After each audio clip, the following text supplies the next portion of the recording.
All right, Shalom. I want to start off by saying, call Allah, all Yahweh, Hashem, Yahweh Shai. All praise unto the Most High. His true name is Yahweh. In the name of the Lord and Savior nation of Israel, his true name is Yahweh Shai.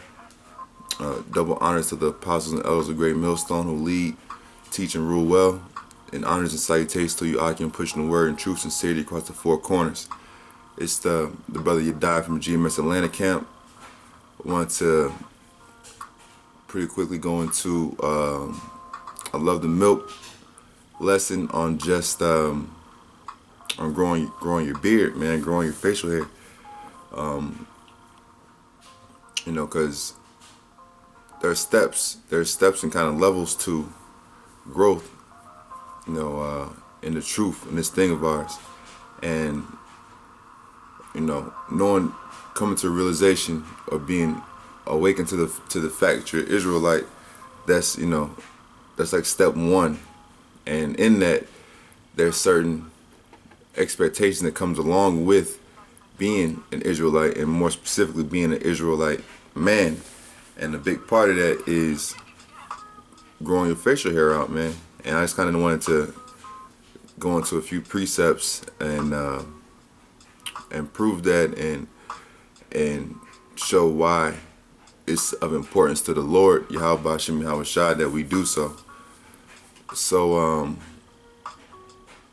going to start off in Joshua 1, and read Joshua 1, verses 7 and 8. It says, "Only be thou strong and very courageous, that thou mayest observe to do according to all the law." So it goes into all the law.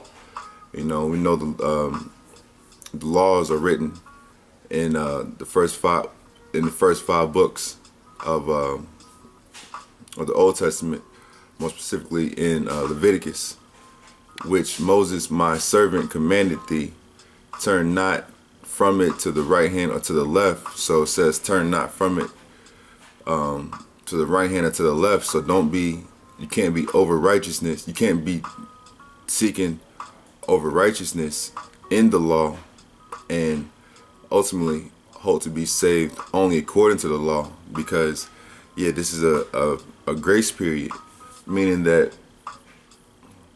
in ancient world, or in ancient times before Yahweh Shai made the ultimate sacrifice, if you went off according to the law, you had to do certain sacrifices. Now, in today's day and age, we don't have to make those sacrifices because Yahweh Shai came to be the ultimate sacrifice. But that doesn't negate the fact that we have to observe the laws. That's why it said in this verse, "Only be thou strong and very courageous, that thou mayest observe to do according to all the law." So it says observe to do according. So you have to actually observe the law.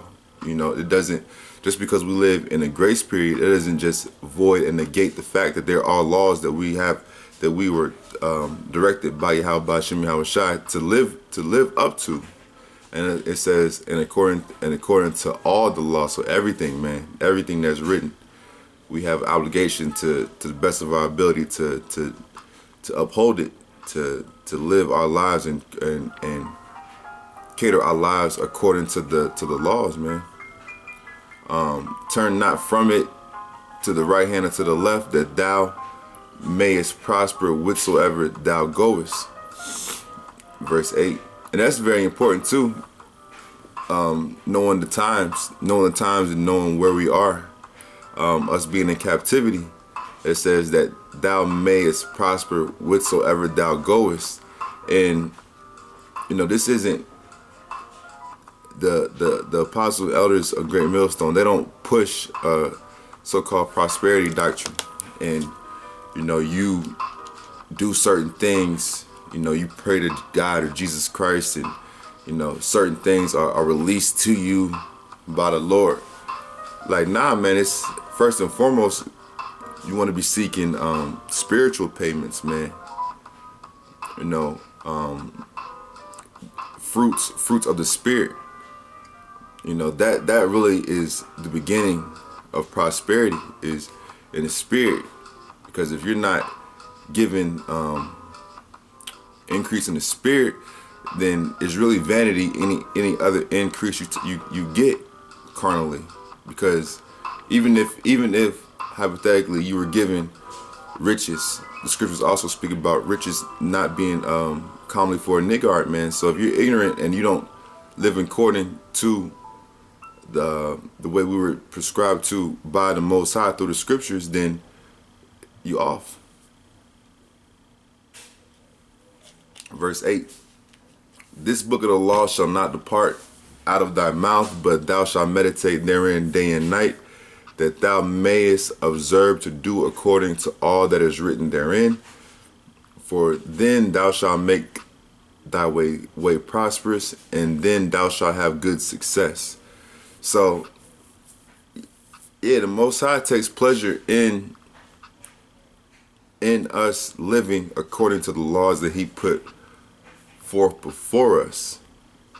And even if you think of that on the contrarian, from the contrarian standpoint, it only makes sense. Why are we even here? Why are we in this captivity? We're in this captivity because we as a people went off living according to the laws. So, are you trying to tell me that, if anyone tries to present an argument that the laws are done away with, that doesn't even make sense from the standpoint of why are we under the curses? Because we didn't adhere to the law. But to continue on, because in the 7th verse, Joshua 1:7, it went into which Moses going to observing all the law which Moses my servant commanded. So let's go into that. And let's see. Deuteronomy.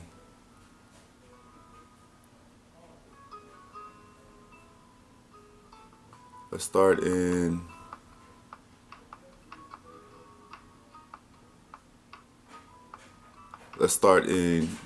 Deuteronomy 30:7. And the Lord thy power will put all these curses upon thine enemies and on them that hate thee, which persecuted thee, because that's what's actually happening now. The scriptures speak about what was written aforetime was written for our learning. So we know that there was a period in time in which think about King David, or periods of time. Think about King David, King Solomon. Then there's been other times post that Jake was in rulership, man. Jake had a certain level of rulership. And what is that? That's the Most High anointing men of our nation to rule. And when He does that, the Most High speaks about a false balance is abomination to the Lord. The scriptures speak about a false balance and abomination to the Lord. So you can't really bless or esteem or put a certain nation above another without pushing down or cursing or suppressing other nations. It doesn't make sense. So I brought that scripture out because we are fighting through the Spirit to uplift the spirit of Yahweh Hashem Yahushai, so that we are uplifted first spiritually, first so that we can get the fruits of the Spirit, so we can have so we are worthy of higher levels and evolving levels of understanding of the mentality and mindset of the Most High. And through that, we're going to be exalted and uplifted, and then our enemies are going to be cursed and suppressed. But I'm going to continue on. Deuteronomy 30:8. And thou shalt return and obey the voice of the Lord and do all His commandments which I command thee this day. And that goes into what was brought out in Joshua. This is part of what Moses brought out about living according to the law. He even set it out in Deuteronomy 28 that what would happen to our people if we don't obey the word and the laws of the Most High. Verse 9. And the Lord thy power will make thee plenteous in every work of thine hand, in the fruit of thy body, and in the fruit of thy cattle, and in the fruit of thy land for good. So that's it, man. Even though we are in captivity, even though we are in captivity, there's still a covenant and a promise that is afforded to us through the covenant made through our forefathers, that if we obey the laws and commandments of Yahweh Hashem Yahweh Shai, that we're going to receive certain levels of plenteousness. Now, is it going to be at the same level as we're going to live in the kingdom of heaven? Of course not, because we're not in rulership, and Yahweh Shai hasn't come back on to visit earth to establish his kingdom on earth yet. But at the same time, just like kind of going in the contrarian argument a little bit in this lesson, just like if you go off according to the law, the Most High is going to punish you and bring you under those curses.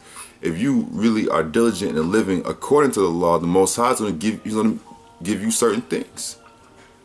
And once again, it starts off, this isn't a prosperity doctrine or a prosperity message. I'm not saying that you're going to receive X amount of dollars, or you're going to live in this type of house or home, you're going to have this car, you're going to have these women. Nah, it don't work like that. It's really isn't even a time for that. Now it really is a time to be 100% all in for Yahweh Hashem Yahweh Shai, and just for whatever plan he has for you, whatever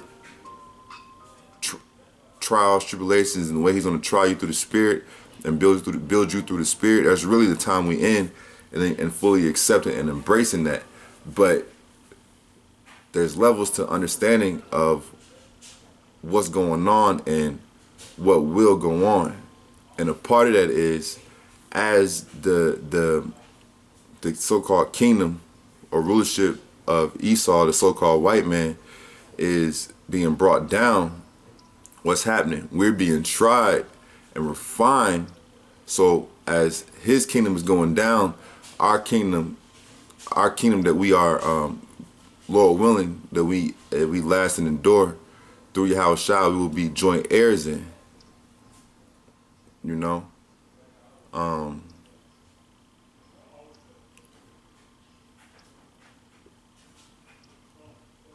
So I'm going to reread that verse. Deuteronomy 30:9. And the Lord thy power will make thee plenteous in every work of thine hand, in the fruit of thy body, and in the fruit of thy cattle. And I'm going to stop there real quick, because even in that, it says it's going to make you plenteous in every work of thine hand, fruit of thy body, and the fruit of thy cattle. We don't have cattle and things of that nature at this point, but through the Spirit, that's why I said it begins with spiritual gifts and spiritual rewards. Because if you just begin from the basics of, all right, I'm not even going to shave my beard because the Most High commanded us not to do so. That's a very low level type of submission, lower level type of submission that the Most High is going to reward you with. You might think, man, if I don't shave my beard, I won't get a job. I won't be able to get with this chick. Which really, that really shouldn't even be your full mindset about getting women anyway. You know what I mean? The Most I give you a woman to deal with, pray for the Spirit, the wisdom to deal with women accordingly. But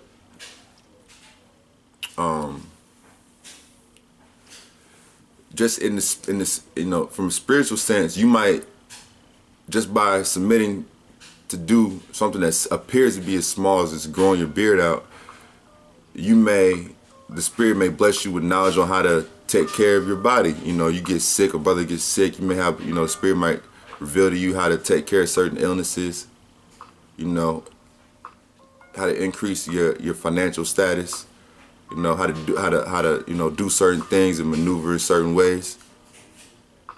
It all really is heavily about just submission, man. Submitting to what Yahweh Hashem Yahweh Shai told us to do. And in the fruit of thy cattle, and in the fruit of thy land for good. So it's for good. So these promises, this covenant it didn't go away. we went off, so we were separated from the covenant and we received the curses. But the promises of the blessings have always been there. And like I said, it's going to be on the level of when we're in the kingdom, no. But it's still there for us, you know. For the Lord will again rejoice over thee for good as he rejoiced over thy fathers. And it goes back to the covenant made with our forefathers, man. Abraham, Isaac, and Jacob. You know, the progenitors of our nation. It's not even about us. It's about the covenant that the Most High made with our forefathers. And that's why it's so important, too, that when you wake up to the fact that you're an Israelite, you understand that it's an evolving process of us going back to the way our forefathers lived according to the Spirit. Part of that, like I said, is not shaving your beard. So without further ado, I kind of want to just go in there, kind of set it up, and then hopefully bringing up the precepts with regards to, you know, growing your facial hair. It'll kind of come around 360. Leviticus 19 and 27. Ye shall not round the corners of your heads, neither shalt thou mar the corners of thy beard. So you're not supposed to, and this is one thing I remember hearing early in watching the Men of Great Millstone, is I saw a video that said don't get like lineups. Certain people call lineups, certain people call them edge ups. And I was like, what? You know, like, what you mean? Not that I'm questioning it, but I'm thinking like, why not? Why? That's where our scripture going to prove all things. And that's kind of even why I kind of had went back into Joshua and Deuteronomy of why this isn't something that's small to pass over. You know, because the Most High is very detail oriented and very meticulous, you know. But when I heard that, I was kind of I coming out of, you know, just having a roundabout understanding of coming out of the Christian realm. You know, not that I was ever really heavy in the church, but you know, there's times I went to church and you never hear, no, they never push that vibration or that notion that you shouldn't be shaving your beard. A lot of pastors, a lot of jakes, they be bald headed, they be clean faced, clean shaven. So it's kind of like, why? But like in Leviticus 19 and 27, ye shall not round the corners of your heads. So you're not supposed to be getting lineups or shape ups like in your head and the back of your neck. You know, get the round joint or, you know, anything like, or you know. Neither shalt thou mar the corners of thy beard. So you're not supposed to get lineups or shape ups on your beard. You know, and to us it may seem simple, like, why? Like, you might question why not, but the thing about it is, it's not for us to even question why or why not. It's just to understand that that's the way the Most High set it up and appointed for us to live. So just adhere to that. Just adhere to that. Now, you know, the apostles have brought out that you can cut it. You can cut your hair low. Like, you can't, you know, you can cut it. You could part or you know, trim it, like shorten it, but you can't like shave it. You can't shave it, or you can't like edge it up with edgers. You know what I mean? But you know, you can cut the hair low, but you just can't. That's why Jake be getting those razor bumps, because you're being adverse. You're actually being adverse to the vessel that the Most High created for you. You know, and then also to build on that point, Leviticus 21 and 5.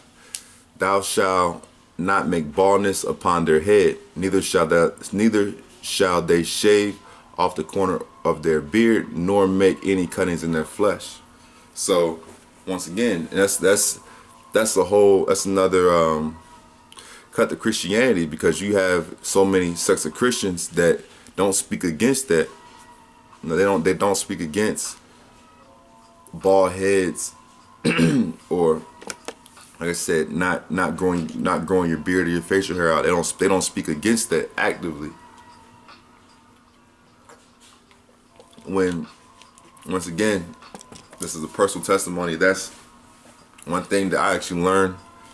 As small or insignificant as they may seem, that is us actually making ourselves holy or separate from these other people, because we are intentionally doing these things to our body, or allowing our body to be in a state of a certain physical state, because the scriptures tell us to do so. So that's actually us making our bodies holy and making our bodies a living sacrifice, because we're doing it not for lack of understanding or for vanity. We're doing it because that's what's given to us through the scriptures. So it actually goes into us being holy and separate from these other people. Us being a special, unique group of people. I'm gonna finish off on in Matthew. I'm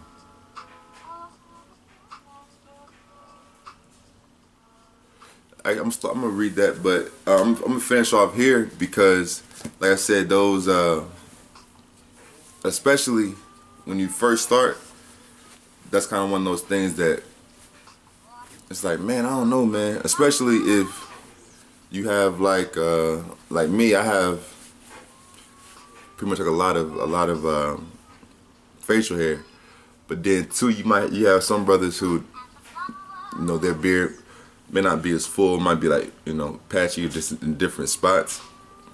And those demons, they'll mess with you like, man, like I said, you won't get this job. How you gonna be able to get a job, sustain yourself? How you gonna pay your bills? How you gonna, people gonna look at you weird and funny? Whatever, man. Like, do what the Most High tells you to do, man. That's just the best way. That's your safety net, is the covering of the Most High, Yahweh Hashem Yahweh Shai. But I'm gonna go into Matthew 11:28.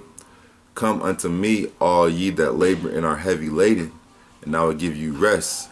Because in that is actually a certain level of a comfort in it. Once you get past that stage of that stage of doubt, it's actually a comfort once you do it, because it's like, man, I'm there. Like, you actually, to certain extent, you kind of feel more like an Israelite, because you actually are embodying more of what an Israelite should embody as an Israelite man.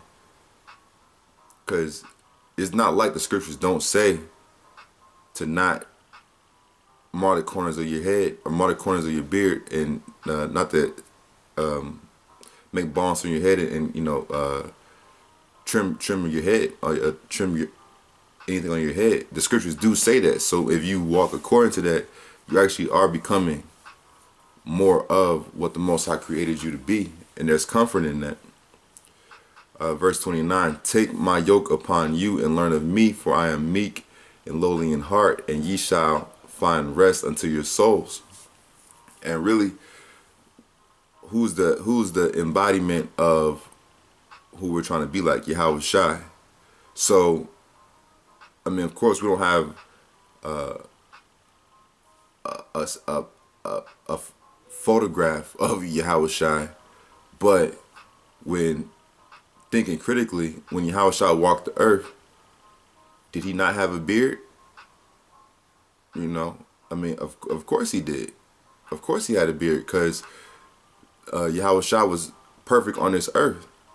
And part of that perfection would be him living and embodying all the laws. And one of the laws is you got to let your facial hair grow. Christians always want to talk about what would Jesus do. Well, yeah, so-called Jesus, he would have a beard. And he wouldn't say that it's okay to not have a beard, because the scriptures don't say that it's okay to not have a beard. Verse 30, for my yoke is easy and my burden is light. Because especially when you start doing it, it may seem like a grievous or an unjust request, but really we are the we are the pots that the Most High took clay to form. So of course the creator of those vessels, he has a right to say what those vessels should do, what they should how they should serve, what they what's their purpose.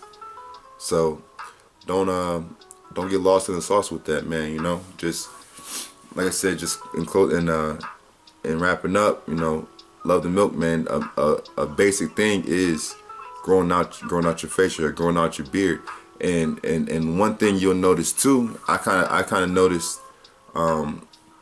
already in this walk, is you'll see certain men edging their beard up, and the spirit may have you say something, spirit may have you not say something, but in marking the perfect man, and you mark that, it's like, man, that's off, man.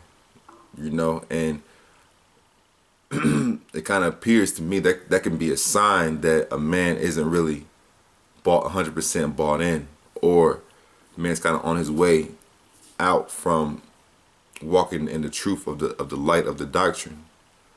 That can very well be a sign of, hey man, this may be someone who crept in unawares, or it might be somebody who is coming to the camp, and they're newly hearing about the truth and the doctrine, and then you see them no longer doing that. It could be a sign of evolution or de-evolution. So that's one thing that you gotta be conscious of, when men are around you. So with that, once again, I just want to say, call all Yahweh Ba'Shem Yahweh Shai, all praise to the Most High and the only begotten Son. Double honors to the apostles and elders of Great Millstone who lead, teach, and rule well. And honors to you, Akim, out there pushing the word of truth, sincerity. Until next time, Shalom.